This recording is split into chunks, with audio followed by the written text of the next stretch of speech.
Hello everyone and welcome to Power Rangers Stories. Here I bring you the untold and what could have been stories. So sit back, relax and get ready to listen to some more phenomenal adventures. Also don't forget to hit that subscribe button and turn on the bell to get notifications on the latest videos. And may the power protect you. Hello everyone and welcome to 11 Morphin Facts about Jason David Frank. When first watching Green with Evil Part 1, Out of Control, and seeing the Green Ranger for the first time, I quickly grew to love everything about him. From the green suit, the chest plate around his neck, the dragon flute, and to the Dragon Zord. The one other thing I loved so much was when Jason David Frank, aka Tommy Oliver, was morphed. He brought his Ranger characters to another level.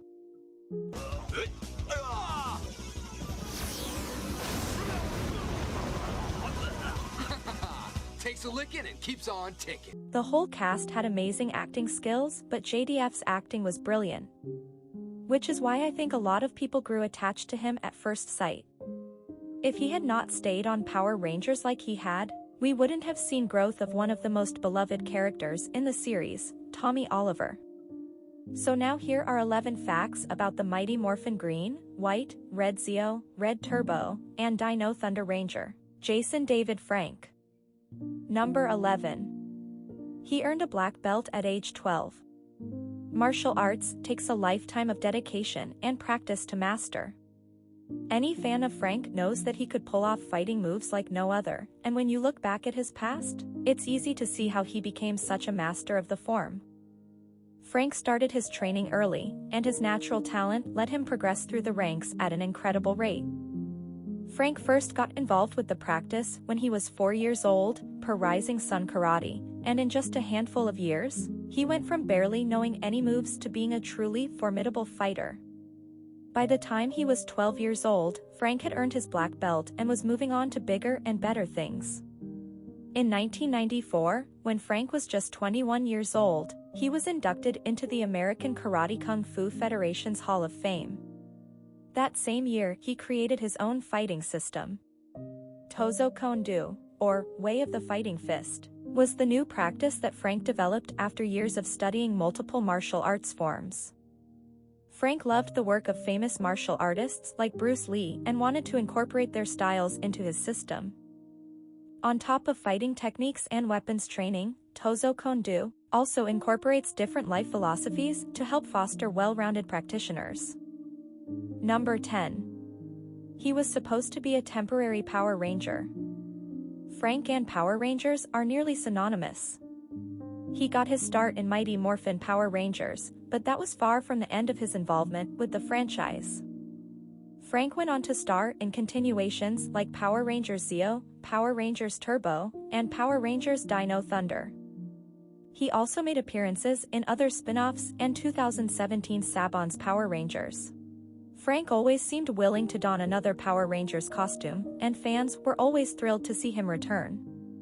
Looking back, it seems impossible that Power Rangers could have achieved its level of success without Frank involved.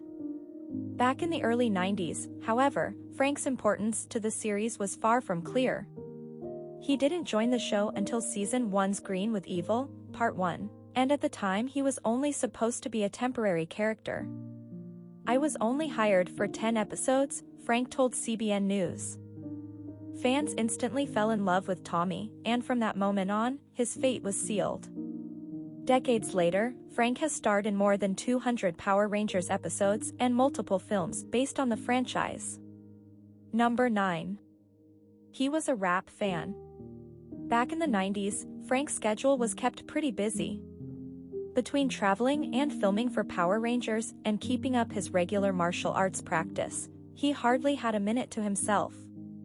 Those two obligations weren't the entirety of his life though, and he still found a way to wind down and enjoy other things. In 2017, Frank told Metal Hammer, via Louder, that he was a huge music fan, and he went out of his way to catch as many shows as possible from some of the greatest bands of the 90s. He was frequently standing in the crowd rocking out to bands like System of a Down and Korn. For Frank, music also became a way for him to bond with his older brother, Eric. Me and my brother liked kind of the same thing. But he went a little further to the metal stuff and I went a little further to the rap stuff, he said. While the two of them definitely had some overlapping tastes, it was Frank who got to introduce his brother to musicians like NWA and Tupac Shakur. Seeing shows with his brother created memories that would stay with Frank for the rest of his life. Number 8. He lost his older brother in 2001. Frank and his older brother Eric were incredibly close. They spent plenty of time together off camera, but fans got to have a peek into their relationship thanks to Power Rangers. Eric briefly joined the cast of Power Rangers Zeo in 1996, playing David Trueheart, the older brother to Tommy. Tragically, Eric died in 2001 at age 29. The loss of his older brother dramatically changed Frank's life forever. He told CBN News that in the wake of Eric's death, many of his family and friends reached out to him and encouraged him to seek out God and the community at a church to help him heal. He ended up joining a congregation at Crosby Church in Texas, and it not only brought him some peace but also pushed his career in a new direction. Frank teamed up with his pastor, Keenan Smith, to work on Team Impact, a performance-based project that used pro athletes to spread the church's message. As the years went on, Frank's religion became one of the most important parts of his life. In addition to his work with the church, he also founded Jesus Didn't Tap, a company that creates athletic clothing with Christian imagery and slogans. Number 7. He had a brief MMA career. Most people know Frank from his acting career. Even though he clearly demonstrates some serious fighting prowess in most of his roles, fans might be shocked to learn that he also has some experience as a professional athlete. As an accomplished martial artist, Frank taking the leap into MMA fighting is a no-brainer. In May 2010, he had his debut amateur match against Carlos Horn. Frank had a rough start to the match after being instantly knocked down by Horn. Just a moment later though, Frank managed to turn things around and locked Horn into an armbar, winning the match in just 21 seconds. Just a few months later, Frank had his first pro bout with Jose Vasquez. Frank managed to close that match out with even more ease than in his amateur debut. Afterward, Frank and his daughter posed for a victory picture. As excited as the Green Rangers fans were to see him stepping into the professional ring, their enthusiasm had to be cut short. Frank had so many other obligations in his life that he didn't continue on in his MMA career. While that might be a bit disappointing, it also means that between his handful of amateur fights and his one professional go-around, Frank has a perfect win record. Number 6. He had roles outside of Power Rangers. Before Power Rangers, Frank's acting career was barely in its infancy. Prior to landing the role of Tommy, Frank had only starred in a single episode of VR Troopers, a series that came straight from the creators of Power Rangers. After that episode, Frank landed the role that would come to define his career. Frank will always be Tommy from Power Rangers, but even though he put an almost unimaginable amount of time into that franchise, through the decades he also picked up a range of other roles. His television work led him to brief appearances on shows like Family Matters, Sweet Valley High, Mego, and Undressed. In 2011, he had the opportunity to lead his first feature film, David A. Pryor's The Dragon Warrior. Frank also landed a handful of roles that didn't require him to get in front of the camera. He voiced Tommy in the 2004 Power Rangers Dino Thunder video game, and a decade later, he signed on to voice Vaporwave Poseidon in the game Smite. Like his TV career, Frank catered his voice acting to younger audiences. In 2017, he played Emissary in Transformers: Titans Return, and in 2018, he made a guest appearance in an episode of We Bare Bears.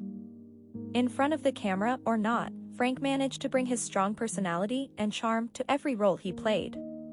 Number 5. He broke a world record.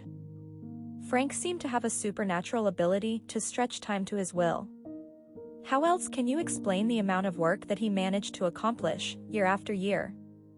A mixture of Frank's time-stretching abilities and endless ambition led him to tackle one lofty goal after another, but in 2013 he really went above and beyond.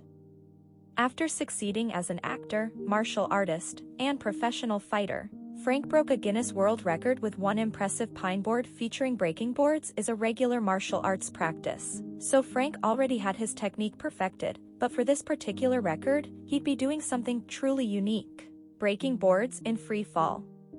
Join the Team released a video showing Frank preparing to break boards while falling out of an airplane. Pulling off this wild stunt required some extra assistance. Frank needed people to hold the boards in place for him, and there had to be someone else to work the camera. Everyone involved had to be trained to use a parachute, and they all basically became skydiving experts along the way. When it came time to make the record-breaking jump, Frank literally dove in headfirst and broke 7 boards in under 50 seconds. At that point, he pulled his chute and sailed down to victory.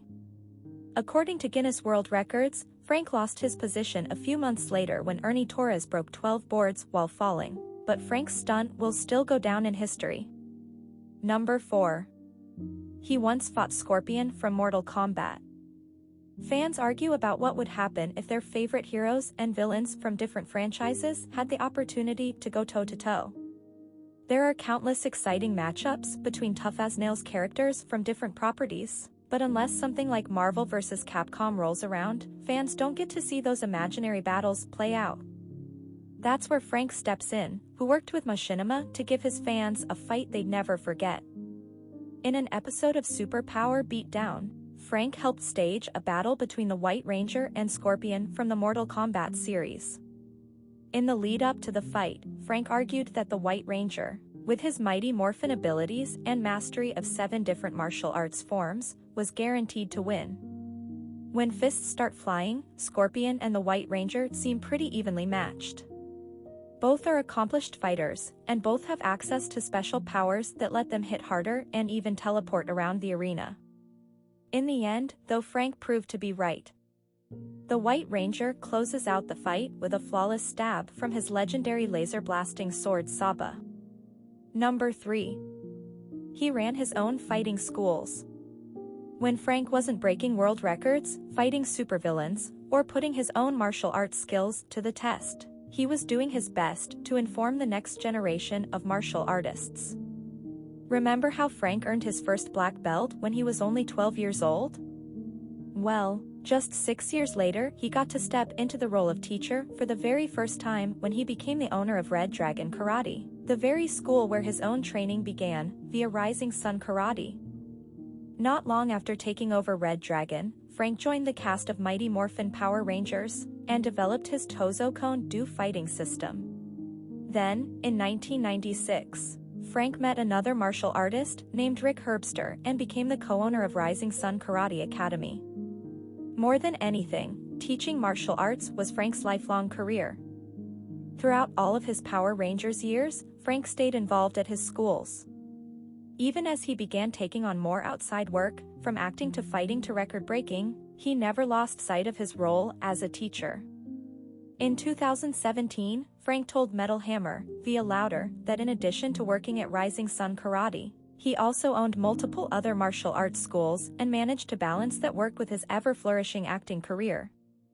Frank wouldn't let anything stop him from pursuing his passions. Number 2. He helped raise his grandson. In spite of a busy filming schedule, a massive workload as a teacher, and an ongoing career as a professional martial artist, Frank still managed to be a family man. In 1994, he married his first wife Shauna, and they had 3 kids together before divorcing in 2001. And 2 years later, Frank married his second wife, Tammy, with whom he has 1 child. Frank stayed involved in his children's lives, and when things got tough, he was never afraid to step up and take on more responsibility. Frank's stepdaughter Shayla died in late 2021, leaving the entire family devastated.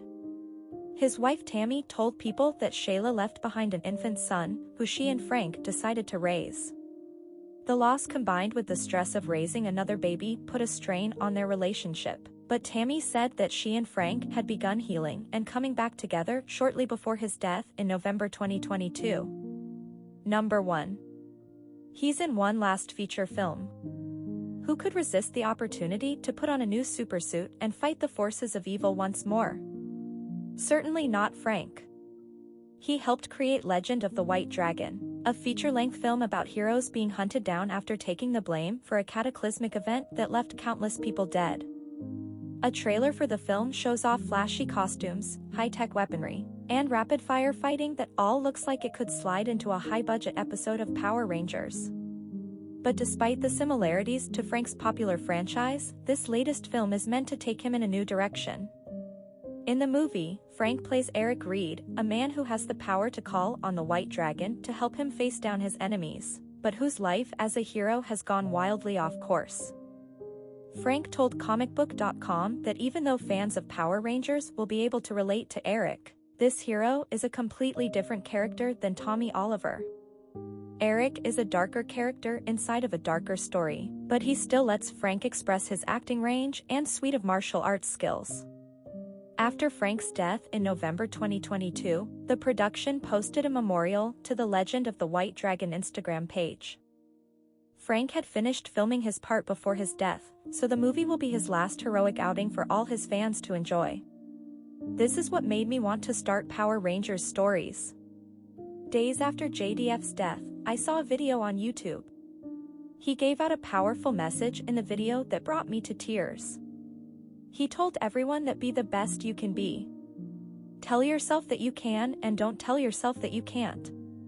After watching it, those words still stuck with me every single day.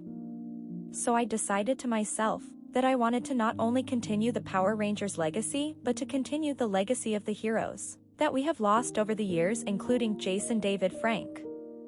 Because without them and Power Rangers, we wouldn't have the best childhood memories that are with us to this day. JDF was my biggest hero growing up, and he will always be a part of my life. That's the 11 Morphin facts about Jason David Frank. Don't forget to comment, like, subscribe, turn on the bell, and check the description for more information. As always, may the power protect you and see you for the next adventure.